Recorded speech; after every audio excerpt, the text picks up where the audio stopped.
Hey everybody, welcome back to homerecordingmadeeasy.com, learningtomix.com, and here on my YouTube channel. And in this video, we're going to take a look of number 2, the second video of our little mini series of the Chris Lord Algae kind of all-in-one plugins by Waves. The last video, we took a look at the drum plugin. This video, we're going to take a look at the bass plugin. So before we get to that, if you like what you see in this video, please hit that subscribe button. Also go out to homerecordingmadeeasy.com for all your mixing and mastering and recording training needs. Take a look at the Quick Mix series and the Made Easy series, and also go out to learningtomix.com if you'd like to join a mixing community of engineers, audio engineers of all skill levels to learn how to get better at the craft of mixing. Check out what I have going on over there at learningtomix.com. So now let's head on over to Studio One and take a look at this plugin. So if you didn't see the last video with the drum module, go back into the archives on my YouTube channel or click the link in the description box below and go check out that video on drums. This bass plugin is laid out exactly the same way. Now, what I like about the Chris Lord Algae kind of all-in-one plugins, and it's kind of an easy, kind of a neat little easy way to just get a great sound on bass without having to know all the inner workings of how to use a compressor with attack and release and threshold and knee settings and all of that, or even EQ as far as all the different frequencies that you want to kind of hone in on. This kind of does all the work under the hood for you. So as I said in the last video when we talked about the drums, it's kind of a double-edged sword, because as an instructor and as a teacher of audio mixing, especially for beginners, I'm always telling my students to really dive in and learn how to effectively use EQ and compression and learn all the nuances of it, because that's what's going to make you a great mixing engineer, knowing how to apply those tools effectively. This kind of gives you a little bit of a shortcut because you don't need to know all of that. You just throw the plugin on, move a couple of faders, and you got a great sound. So once you learn how to use EQ and compression effectively, and you don't need this as a crutch, this is a great way to kind of get in there and get some sounds that sound really, really good. But if you don't want to learn all the nuances of EQ and compression and you're a beginner, this is a great plugin. So let's dive in and take a look. So let me show you the layout of this plugin. Now, what I like about the all-in-one plugins by Chris Lord Algae, they're all laid out exactly the same way. So once you know how to use one, you pretty much know how to use them all. So on the left-hand side, we have our input sensitivity fader here with our input LED meter here. So now what we want to do with all of these all-in-one plugins, when we play back some audio, you're going to have a little LED light that's going to light up here. And the manual says you want to kind of push the input sensitivity so it kind of lights up amber most of the time. That's kind of the optimal setting. You don't want to go into the red because that would be digital clipping, and you don't want to always stay in the green because you're not pushing the plugin hard enough to kind of get it the most out of the plugin. So we'll see that in a second. And then over towards the center section here, we have a bass and treble control, which gives us our EQ. The bass has a fader here, plus or minus 10 dB. And we have three kind of modes here. We have, by clicking on this arrow button here, we have our sub mode. Click it again, we're in the lower frequencies. Click it again, we're in the upper frequencies. Again, you don't need to know what those frequency ranges are. You can check the manual for that. This is kind of, you just kind of click it and kind of listen. Does it sound good? And we'll cycle through this and we'll listen to it in a few seconds. Move over here to the next fader, our treble. Again, we have it off here because this is for bass. I had it off in this mix, but we can click it on. We have honk, we have bark, and we have cut, which again, we'll listen to in a second. And then if you turn it off, you click it a fourth time, you'll see the button disengages. Next to that, we have our compressor here. Again, we have a push mode, a spank mode, and a wall mode. So we'll have the least amount of compression, a little bit more compression on spank. Wall will be the most amount of compression. Again, we'll take a listen to that in a second. And then we have what's unique to the bass plugin, this fader called sub.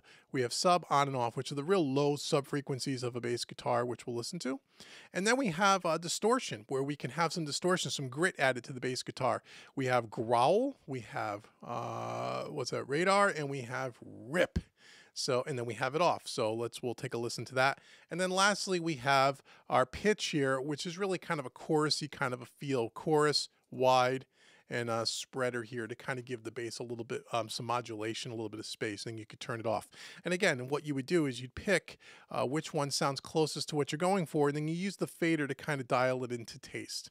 And then we have our output meter here and our output fader here. So as we're pushing up the sensitivity, we want to turn down the output a little bit to kind of level match the plugin. So now I'll shut up and let's listen to some audio. I've soloed up the bass guitar here. Now in this particular mix, as you can see, the bass is in blue here, the blue track here. Oops. All we have on this, other than the CLA Bass, is we have the NLS by Waves, the console emulator, which I was doing on this mix. And then after the CLA Bass, I turned on a Pro EQ by PreSonus because I wanted to pull out, there was a little bit of a real low ringing frequency I wanted to get rid of. I'm going to shut that off so we don't hear that at all. All we're hearing is the CLA Bass. Now, one of the things I dislike about the CLA plugins in general, as I said in the last videos, they only give you bass and treble controls. There is no mid control, which, you know, for certain instruments you kind of want. So just keep that in mind. So what we're going to do is we're going to go ahead, we're going to play back this little section here, and I'm just going to start with it on, then I'm going to take it away. You can hear what this is doing to the bass. So here we go. This is with it on, engaged.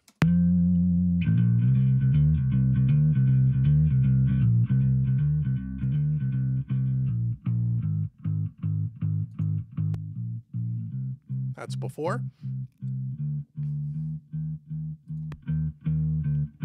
After. We'll turn down the output a little.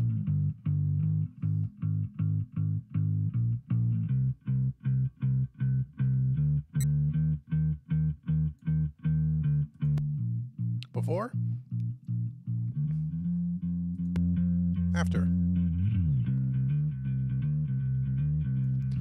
So you can hear it really kind of tightens it up and makes it a little bit thicker sounding. Gets a little bit of distortion here because I turned on the growl settings. So now let's just kind of go through and cycle through the different parts of this of the faders here and just kind of see what the sound differences are.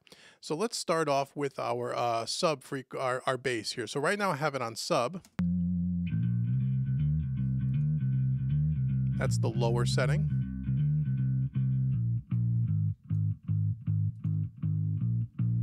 The upper setting. Off.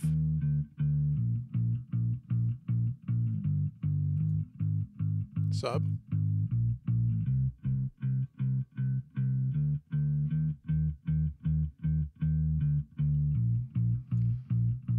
So you can hear when I push it up 10 dB, it still stays musical. It doesn't get really boomy, which is kind of nice. So you have a really nice, usable, you know, throw here in these faders. It's not like you turn it up a little bit and it gets way too overbearing. So let's go to lower.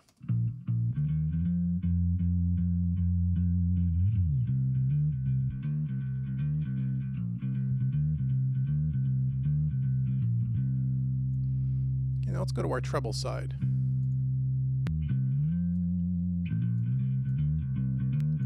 That's on the honk setting.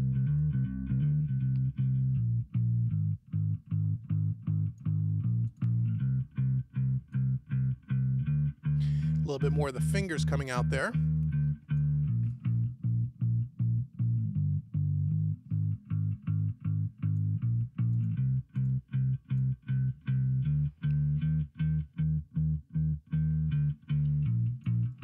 And cut is going to, says exactly what it sounds like it is. It's going to cut through the mix a little bit more. Now again, we're doing this in solo, so you can kind of hear audibly what's going on. In a second, I'll turn on the drums too, and we'll kind of blend it in with the drums. So that's the treble side of things here. Now let's listen to our compressor here. We have it on push mode.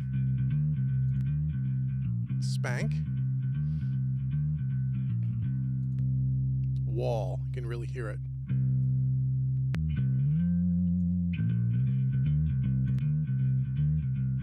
No compression. Push is going to give you just a little bit of compression.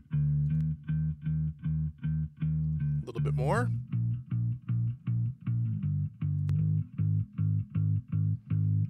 Quite a bit of compression. Then you can just dial it in.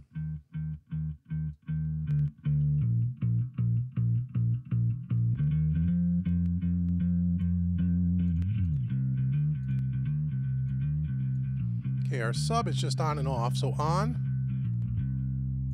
it's going to be the real low end.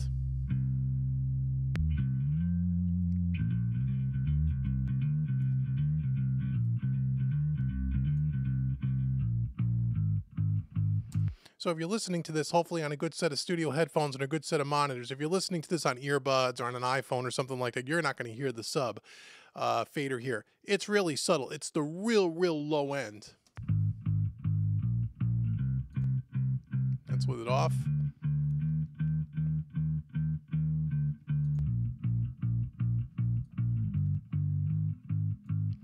Okay, distortion, let's hear this. On growl.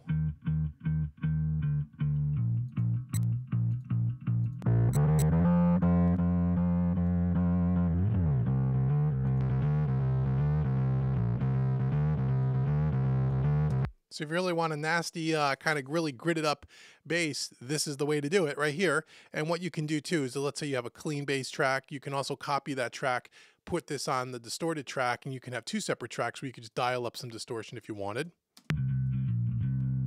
But I like growl. It's subtle, but it just adds a little hair.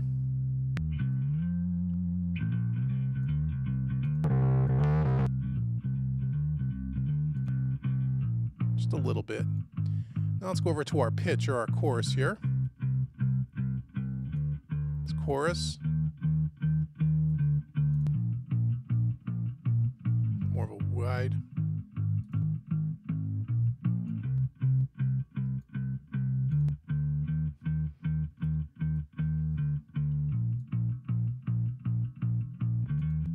Again, before, no processing.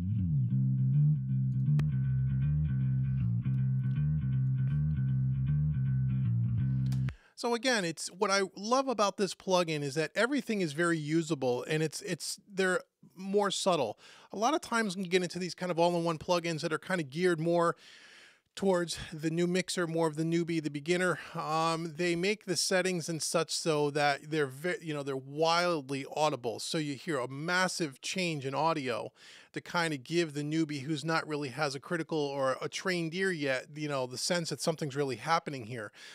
What I love about this is not like that. This is very musical. Things are done in a very subtle way, which is great because whenever you're processing a bass or anything else for that matter, if it's recorded fairly well, you're going to do moves in a very subtle way. You're not gonna have these massive boosts and cuts, so this is really nice. And as you can hear, just by dialing up a little bit of bass, a little bit of treble to get it to cut through the mix, and a little compression with a little bit of distortion, you have yourself a really nice bass sound.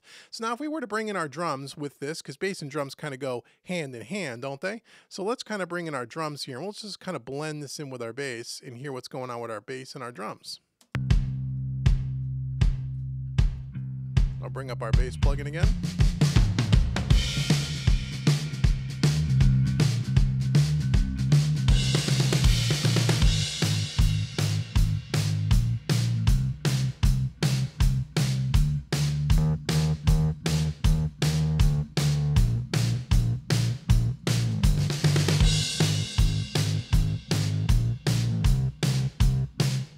That's before.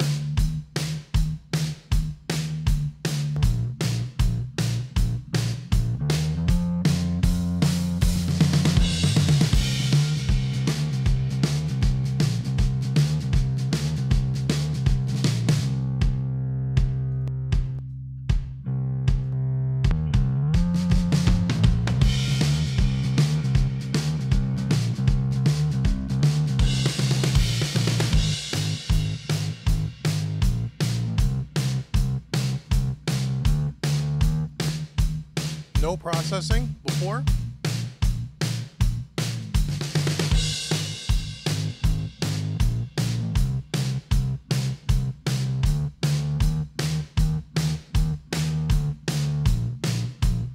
So you can hear that just bringing in that, a little bit of that distortion there and just kind of taking down the fader a little bit. You get it to cut through the drums pretty nice. And when you build the electric guitars around it too, you could kind of tweak this in to taste. So again, really good plugin. I highly recommend it. Waves puts these on sale several times throughout the course of the year. Again, I think I paid $25 or $30 US for this. I think normally it's around $150 plugin. You can go out to the waves.com website. You can check them out. You can demo them for, I think, 14 days or whatever it is for free. But it is a great plugin. And again, it's handy for whether you're a beginner, whether you're a more advanced engineer, you want to throw something on the track really quickly dial in a great bass sound. You can get that with the bass plugin here by Chris Lord Algae and Wave. So I hope you found this video helpful. Again, please hit that subscribe button below and share this video with others. It helps me out tremendously. And last but certainly not least, go on over to homerecordingmadeeasy.com for all your mixing, mastering, recording training to help you make better music in your home studio and go on out to learningtomix.com. Check out what we have going on over there. We dive real down deep into the craft of mixing, and I think you'll really enjoy that for a super affordable price. My name's been David Vignola with HomeRecordingMadeEasy.com, and I will see you all in the next video. Take care.